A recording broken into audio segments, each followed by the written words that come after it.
Muy buenas a todos, familia, ¿qué tal estáis? Mi nombre es Antelm, soy de Fitness Estudiante en redes sociales. Como ya sabéis, soy médico, entrenador personal, formulador de suplementos para Efficient Science y también hago divulgación científica aquí en redes sociales con mis dosis de ciencia, tanto en Twitter, tanto en Instagram, como aquí en YouTube, como me estáis viendo ahora mismo. Hoy vengo a hablaros de uno de los temas, yo considero que más polémicos en el mundo de la salud, que es el consumo de sal. ¿Es bueno? ¿Es malo? ¿Qué pasa con la sal? ¿Debo consumir sal? ¿No debo consumir sal? Algunos me dicen que es mala para la salud, otros me dicen que es importante para mi rendimiento deportivo. ¿Cómo quedamos? Vengo a solucionar esta pregunta y vengo a daros las claves, ¿vale?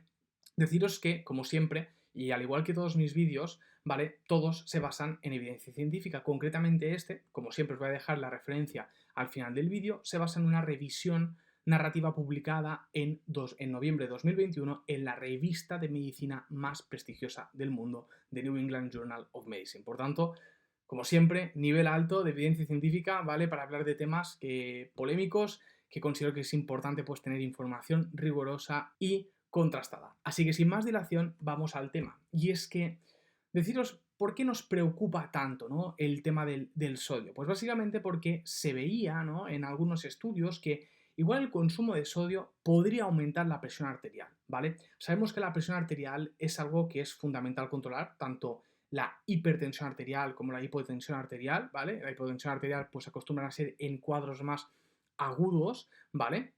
Pero la hipertensión arterial, que acostumbra a ser pues algo crónico, obviamente obviando tanto en hipertensión como en hipotensión las cuadros de urgencias o emergencias, ¿vale? La hipertensión arterial como un factor de riesgo cardiovascular que también está relacionado con la enfermedad cerebral vascular y demás, ¿no? Por tanto, la presión arterial es importante. Mensaje número uno. Por tanto, lo que vimos también es que en algunos estudios se veía que el consumo de sodio podría influenciar la presión arterial, ¿vale? Pero destacar que, claro, hay que entender que cuando algo es muy importante para nuestro organismo, la fisiología es tan bonita y es tan exquisita que si la presión arterial es importante para mantenernos en vida, nuestro organismo no va a dejar un solo sistema para regularla, sino que va a generar una red de sistemas para conseguir mantener esa presión arterial, ¿vale? Esa red de sistemas se llama sistema renina-angiotensina, el sistema de la hormona antidiurética o vasopresina y otros sistemas concomitantes que existen en nuestro organismo para la regulación de la presión arterial. Bien, por tanto, en un organismo estándar, ¿vale? Los cambios de ingesta de la sal en la dieta deberían ser regulados por nuestro propio organismo, ¿vale?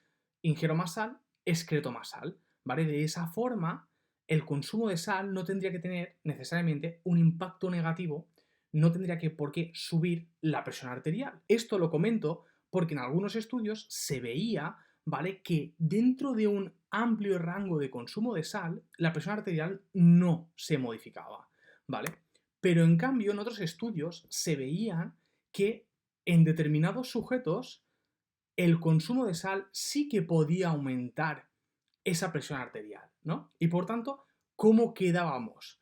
Es decir, ¿el aumento del consumo de sal me aumenta la presión arterial o realmente no tiene importancia? Pues bien, lo que se veía es que en algunos contextos, como por ejemplo en la enfermedad renal crónica, o también en sistemas donde, en patologías o en condiciones donde se altera el sistema renina-angiotensina-aldosterona, esto causaba una sensibilidad a la sal. Por tanto, podríamos clasificar que había personas que eran sal sensibles y sal resistentes, ¿vale? Es decir, personas que la presión arterial aumentaba con el consumo de sal y personas donde no aumentaba esa presión arterial con el consumo de sal, ¿vale? Y esto estaba condicionado por factores genéticos, ¿vale? Está condicionado por patologías que tiene esa persona y por distintas condiciones más, ¿vale? Por tanto, ya empezamos a ver una posición que parece que la sal, pues, es mala o puede aumentar la presión arterial, pues no necesariamente en todos los contextos,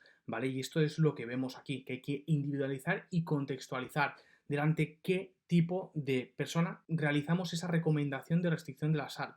¿Realmente es una persona que es sal o que puede ser sal sensible o realmente es una persona que es sal resistente? ¿Vale? Esta sería la pregunta a realizarse. Y es que también hay otras cosas que son muy interesantes, ¿vale? Y es que dentro del metabolismo del sodio veíamos que parte de que hubiese una retención, es decir, que nuestro cuerpo no pudiese eliminar ese sodio en exceso que hubiéramos consumido, estaba que uno de los principales factores de eso era el consumo de potasio, que el potasio conseguía modular, conseguía estimular ese exceso de sodio en el caso de que se hubiese ingerido. Y muchas veces ya no se hablan en los estudios de un exceso de consumo de sodio, sino de un desbalance entre el consumo de sodio y el consumo de potasio. ¿Y cuándo puede suceder esto? Pues básicamente puede suceder cuando consumimos mucha sal proveniente de los ultraprocesados. Realmente lo que vemos a nivel poblacional es que se consume mucha sal cuando se consumen muchos ultraprocesados, y por eso hay que interpretar la evidencia científica con cautela. Porque ¿es la sal o es el resto de nutrientes que estamos desplazando con el consumo de ultraprocesados? Es decir, ¿es por el consumo de sal o es porque no estoy consumiendo otros nutrientes que son necesarios para mi salud? Y ahí está una de las claves. Y es una de las claves que también mencionan en este papel, en este paper, es que el potasio tiene un papel fundamental. Y aquí una vez más sabemos que fuentes de potasio tenemos frutas, verduras, hortalizas, legumbres, que pueden ser claves, ¿vale? Para la regulación de nuestra tensión arterial. Por tanto, ya no estamos en ese exceso de consumo de sal, en ese exceso de consumo de sodio, sino también esa falta de consumo de otros nutrientes interesantes. Es verdad que en esta revisión no hablan del magnesio, pero también sabemos que las dietas ricas en magnesio o incluso la suplementación con magnesio consigue disminuir la presión arterial en las personas que tienen hipertensión arterial, ¿vale?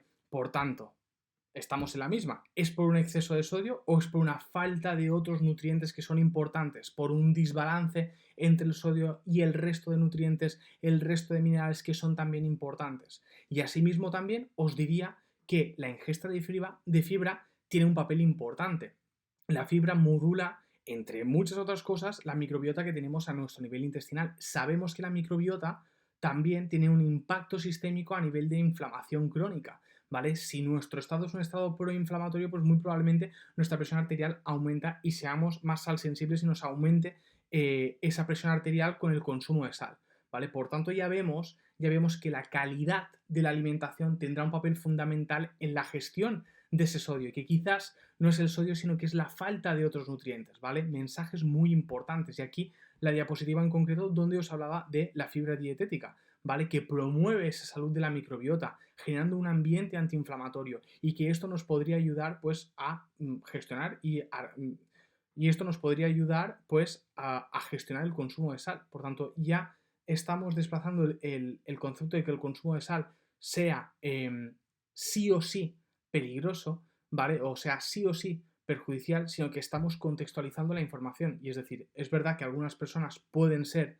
sal sensibles y puede aumentar la presión arterial en esas personas la sal, pero también hay que tener en cuenta los otros nutrientes que tendrían un papel importante. Aquí principalmente destacar potasio, fibra y magnesio, ¿vale? Por tanto, nos debemos asegurar que nuestra alimentación, aparte de si es el caso regular la ingesta de sodio, también nos debemos preocupar en administrar esos nutrientes que son tan importantes, ¿vale?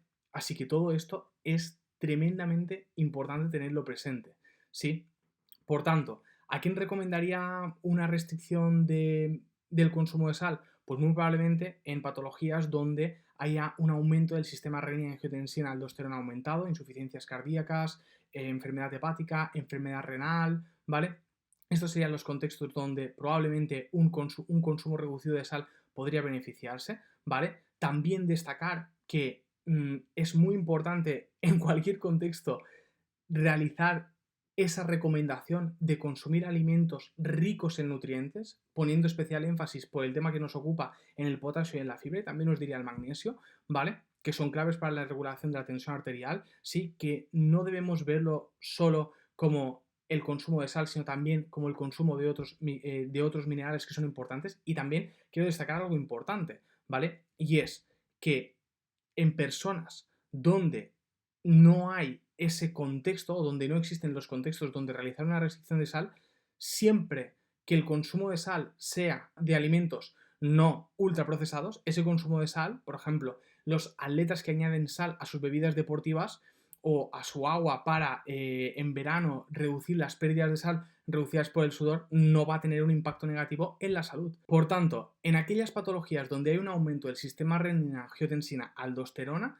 sí, como pueden ser insuficiencias cardíacas, insuficiencias hepáticas, insuficiencias renales, en estos contextos sí que veo una restricción de sal como algo que puede tener un impacto clínico bastante importante, ¿vale? Luego, fuera de estos contextos, habrá personas que sean sal sensibles y sal resistentes, ¿vale? Y que aquí le pondremos especial atención a la sal sensibilidad o a la sal resistencia en contexto de hipertensión arterial. Si sois personas sanas, que no tenéis hipertensión arterial y que además hacéis un consumo de sal razonable y la sal que consumís no proviene de productos ultraprocesados, pues la sal no tiene por qué ser mala. Contexto, gente joven, sana, que realiza deporte. Luego también muy importante, el papel de otros micronutrientes, como puede ser potasio, fibra y magnesio, como he comentado anteriormente. ¿Vale? No todo se reduce a la sal, no debemos ser tan reduccionistas porque la salud no acostumbra a ser así. También quiero destacar que en personas con hipertensión lo que veíamos es que la restricción de sal en las personas con hipertensión y que eran sal sensibles, ¿vale? Se reducía a unos 4 milímetros de mercurio, ¿vale? Una diferencia que, bueno, que nos puede pues ayudar a controlar esa tensión. Pero lo que es importante entender es estos conceptos que os he comentado, los contextos donde se pueden beneficiar, donde seguro que se van a beneficiar de una restricción de sal, ¿vale? En hipertensión arterial habrá personas que sean sal sensibles y personas que sean sal resistentes, y luego las personas que no tienen patología de hipertensión arterial, son sanas, jóvenes y que además realizan deporte e intentan mantener una alimentación reduciendo el consumo de ultraprocesados y ingiriendo nutrientes y alimentos de calidad, pues el consumo de sal no tiene por qué, en este contexto, pues implicar un aumento de la tensión arterial o implicar un riesgo para la salud. Siempre contexto, muy, muy, muy importante. Así que ahí está el vídeo, espero que os haya gustado mucho. Os dejo aquí la revisión, ¿vale? Por si queréis echarle un ojo, os la recomiendo tremendamente y espero que os haya gustado mucho. Si ha sido así, manita arriba, dejad vuestros comentarios, compartid, dadle al follow y mil gracias por todo. Un abrazo.